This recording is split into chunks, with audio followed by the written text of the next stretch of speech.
മുഹമ്മദ് അബ്ബാസിൻ്റെ വിശപ്പ് പ്രണയം ഉന്മാദം. മുഹമ്മദ് അബ്ബാസിൻ്റേതായി രണ്ടാമത്തെ രചനയാണ് ഞാനീ വായിക്കുന്നത്. ആളുടെ ആത്മഹത്യക്കും ഭ്രാന്തിനും ഇടയിൽ എന്ന പുസ്തകം എൻ്റെ സുഹൃത്ത് അജയ് പറഞ്ഞ് ഞാൻ വായിച്ചിട്ടുണ്ടായിരുന്നു. അതിനുശേഷമാണ് പിന്നീട് കോഴിക്കോട് മിഠായി തെരുവിലൂടെ നടക്കുന്ന സമയത്ത് അവിടെ ഒരു വാൻ ഇങ്ങനെ തുറന്നു വെച്ചിട്ട് അവിടെ വിൽക്കുന്നത് കണ്ടത്. കുറേ പുസ്തകങ്ങളുടെ കൂട്ടത്തിൽ ഈ വിശപ്പ് പ്രണയം ഉന്മാദം എന്നുള്ള ഈ പുസ്തകം ഞാൻ കാണുന്നു. അപ്പോൾ ഈ ആത്മഹത്യക്കും ഭ്രാന്തിനും ഇടയിൽ എന്ന ആ ഒരു പുസ്തകം വായിച്ചപ്പോൾ തന്നെ ഞാൻ മുഹമ്മദ് അബ്ബാസിൻ്റെ ഒരു ഫാനായി മാറി കഴിഞ്ഞിട്ടുണ്ടായിരുന്നു. അതുകൊണ്ട് തന്നെ ഞാൻ ഈ ഒരു പുസ്തകം വാങ്ങി. എന്നാൽ വായിച്ച് തുടങ്ങുന്നത് മിനിഞ്ഞാന്നാണ്, വായിച്ച് തീർക്കുന്നത് ഇന്നലെയാണ്. 2 ദിവസം കൊണ്ട് ഞാനിത് വായിച്ച് തീർത്തു. ഒരു രസത്തിന് ഇങ്ങനെ എടുത്തതാണ് മിനിഞ്ഞാന്ന് വായിക്കാൻ വേണ്ടിയിട്ട്. ഇത് കുറച്ചുകൂടി കഴിഞ്ഞ് വായിക്കാൻ വേണ്ടി മാറ്റി വെച്ച പുസ്തകമാണ്. എന്നാൽ മിനിഞ്ഞാന്ന് ഞാൻ ബോധിഹിറയാണ് വായിച്ചുകൊണ്ടിരിക്കുന്നതെന്ന് പറഞ്ഞിട്ടുണ്ടായിരുന്നു. അപ്പോൾ അതിനിടയിൽ ജസ്റ്റ് വെറുതെ ഒന്നിങ്ങനെ വായിച്ച് തുടങ്ങി. ഒരു 1-2 പേജ് ഇങ്ങനെ വായിച്ചിങ്ങനെ പോയി. പിന്നെ അങ്ങനെ വായിച്ചു. ആ ഒരു ഫ്ലോ അങ്ങനെ ഒഴുക്കങ്ങനെ പോയിട്ട് ലാസ്റ്റ് പേജിലെത്തി. ഇന്നലെ നിർത്തുമ്പോഴൊരു സമാധാനം കിട്ടിയത്.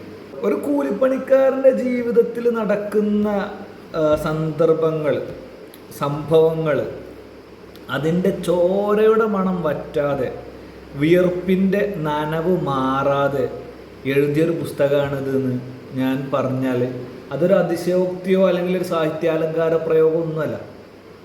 അക്ഷരാർത്ഥത്തിൽ അതാണ് സത്യം.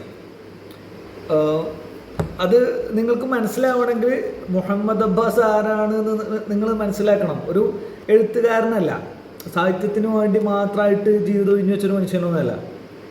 അയാളിപ്പോഴും കൂലിപ്പണി ചെയ്തുകൊണ്ടിരിക്കുന്ന ഒരു മനുഷ്യനാണ്. അയാളുടെ കഴിവ് പോലെ അയാൾ പെയിൻറ്റിങ് പണിക്കും മറ്റൊക്കെ പോയിക്കൊണ്ടിരിക്കുന്ന ഒരാളാണ്. കൂട്ടത്തിൽ അയാൾ ഒരുപാട് ഡെപ്തിൽ, ആഴത്തിൽ വായിക്കുന്ന ആളാണ്, പരപ്പിൽ വായിക്കുന്ന ആളാണ്, ഒരുപാടധികം വായിക്കുന്ന ആളാണ്. അപ്പോൾ അത്രയും വായിക്കുന്ന അദ്ദേഹത്തിൻ്റെ ഉള്ളിൽ നിന്ന് വന്ന അക്ഷരങ്ങൾ, ആ അക്ഷരങ്ങൾ ഒരുമിച്ച് കൂടി കഥയായി മാറുമ്പോൾ, കവിതയായി മാറുമ്പോൾ, ഓരോ പുസ്തകങ്ങളായി മാറുമ്പോൾ അതൊക്കെയും അദ്ദേഹത്തിൻ്റെ ജീവിതത്തിൽ നിന്നുള്ള ഏടുകൾ തന്നെയായിരുന്നു. അല്ലാതെ സങ്കല്പങ്ങളൊന്നുമല്ല. സ്വന്തം മനസ്സിൽ നിന്നിങ്ങനെ സങ്കല്പിച്ച് കൂട്ടി എഴുതിയതോ അല്ലെങ്കിൽ തൻ്റെ ജീവിതത്തിൽ സംഭവിച്ച സന്ദർഭങ്ങളെ വേറെ ഏതെങ്കിലും സങ്കല്പങ്ങളുമായി കൂട്ടിച്ചേർത്തുകൊണ്ട് എഴുതി ഉണ്ടാക്കിയതൊന്നുമല്ല. സ്വന്തം ജീവിതത്തിലെ സംഭവങ്ങൾ. അതുകൊണ്ട് തന്നെ വല്ലാത്തൊരു തനിമ ഈ ഒരു പുസ്തകങ്ങൾക്ക് ഉണ്ടായിരുന്നു. ഞാനിപ്പോൾ വായിച്ച 2ാമത്തെ പുസ്തകം എന്ന് പറഞ്ഞാൽ എല്ലാത്തിനും ആ ഒരു തനിമ ഉണ്ടായിരുന്നു. എന്ന് മാത്രമല്ല, നമ്മൾ ശരിക്ക് ഒരു മലയാളി ഇത് വായിച്ചിരിക്കണം. ഒരു മലയാളിയായ സാധാരണക്കാരനായ ഒരു പുരുഷൻ്റെ ചിന്തകൾ എന്തായിരിക്കും, ഒരു മലയാളിയുടെ ഉള്ളിലുള്ള ജാതീയത, വർഗീയത, വർണ്ണവിവേചനം അതൊക്കെ എങ്ങനെയൊക്കെയാണ്, സ്ത്രീ പുരുഷ വിവേചനങ്ങൾ എങ്ങനെയൊക്കെയാണ്, അതുപോലെ ഗാർഹിക പീഡനങ്ങൾ, സെക്ഷൽ അബ്യൂസുകൾ, ഇങ്ങനെ നമ്മൾ ചുറ്റു കാണുന്ന ഒരുപാട് സംഗതികൾ നമുക്കിതിൽ കാണാൻ പറ്റും. സമൂഹത്തിൽ ഇറങ്ങി നടന്ന ഒരുപാട് ആളുകളുടെ ജീവിതത്തെ തൊട്ടറിഞ്ഞ ഒരു മനുഷ്യൻ, ഒരുപാട് ജീവിതങ്ങൾ ജീവിച്ചുകൊണ്ടിരിക്കുന്ന ഒരു മനുഷ്യൻ. ഒരു പക്ഷേ വൈക്കം മുഹമ്മദ് ബഷീറിൻ്റെ ഒരു ലേറ്റ് വേർഷൻ എന്ന് വിളിക്കാനും ഞാൻ ഇഷ്ടപ്പെടുന്നുണ്ട്.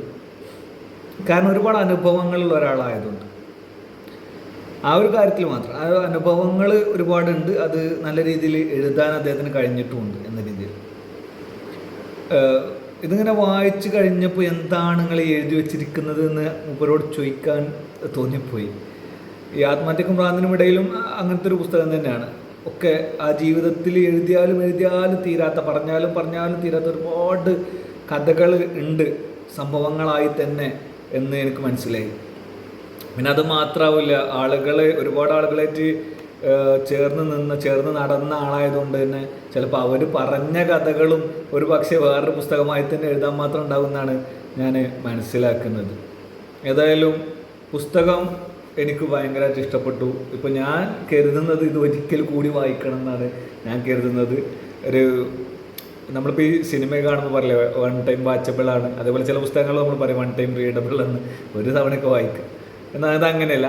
ഇതിപ്പോൾ എനിക്ക് വീണ്ടും വായിക്കാനാണ് തോന്നുന്നത്. അതും ഈ ആത്മഹത്യക്കും ഭ്രാന്തിനും ഇടയിൽ വായിച്ച് തീർക്കുമ്പോൾ പോലും എനിക്ക് അങ്ങനെ തോന്നിട്ടില്ല. പക്ഷേ ഈ ഒരു പുസ്തകം വായിച്ച് തീർക്കുമ്പോൾ ഞാൻ ആലോചിക്കുന്നത് ഇത് ഒരിക്കൽ കൂടി വായിക്കണം എന്നുള്ളതാണ്. അത് പ്രധാനമായിട്ടും അത് പുനർവായനക്ക് വിധേയമാക്കണമെന്ന് കരുതുന്നത് ഇതിലെ ചില സംഭവങ്ങൾ, സന്ദർഭങ്ങൾ, ചില പ്രയോഗങ്ങൾ, ചില വരികൾ, അതൊക്കെ വീണ്ടും നമ്മൾ വായിക്കേണ്ടതും സംസാരിക്കേണ്ടതൊക്കെ ആയ കാര്യങ്ങളാണെന്ന് എനിക്ക് തോന്നി. അതുകൊണ്ട് കൂടിയാണ് നോക്കാം. ഞാനിപ്പോൾ പല കാര്യങ്ങളും ഇങ്ങനെ ചെയ്ത് തുടങ്ങി വെച്ച് ഇങ്ങനെ പെൻഡിങ്ങിലുണ്ട്. അപ്പോൾ അതിനിടയിൽ നടക്കുമെന്നറിയില്ല. ഏതായാലും നോക്കണം. ഇനി ഒരു പുനർവായന ഉണ്ടെങ്കിൽ ഓരോ ഭാഗങ്ങൾ എടുത്തിട്ട്, ഓരോ കഥകളിലെ സന്ദർഭങ്ങളാകട്ടെ, ഓരോ വരികളാവട്ടെ, ഓരോന്നെടുത്തിട്ട് എൻ്റെതായ വീക്ഷണങ്ങൾ, ചിന്തകളൊക്കെ എന്നെ കേൾക്കുന്നവരിലേക്ക് എത്തിക്കാൻ ഞാൻ ആഗ്രഹിക്കുന്നുണ്ട്. അപ്പോൾ ശ്രമിക്കാം. അടുത്ത വീഡിയോ കാണുമ്പോഴേക്കും ബൈ.